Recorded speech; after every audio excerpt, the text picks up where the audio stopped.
Hey everybody, it's Jason Blaha here, and yesterday in my video about how to get out from under bench press safely, I made some statements about not touching your chest leading to injury in the long term.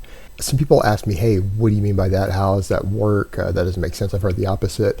Let me make this very clear. If you do not touch your chest regularly with any sort of chest press, whether it's the flat bench, the incline, whatever it happens to be, you will eventually, it's just a matter of time, you will eventually injure your shoulders as a result of doing so.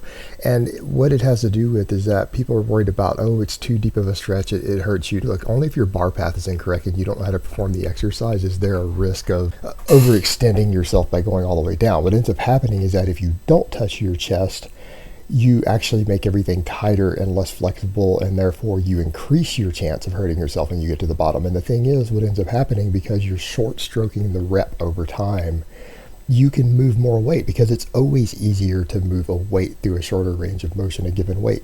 So you'll get stronger through that range of motion, but due to the way joint angle specificities work in the body, you will get less strength at the very bottom.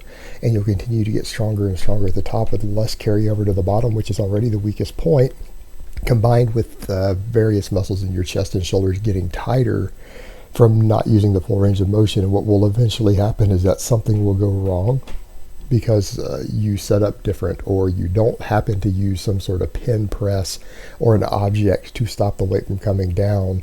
You know, if you floor press your entire life and don't quite touch the chest, it's different. As long as you don't do anything but a floor press, you'll probably be okay. But if you do any sort of free weight to where you can eventually touch your chest, something can go wrong eventually. And when that does, and you drop the weight too low with a weight that is too heavy for your connective tissue and the tightness that you've created in your shoulder girdle and pecs to handle, you will snap something finally, or if you don't snap it, you're going to strain it pretty bad. So in the long term, it actually leads to injury with no real benefit. So it's really silly to not touch your chest. There's no benefit you're going to gain out of it outside of certain partial type movements in a competitive powerlifting environment.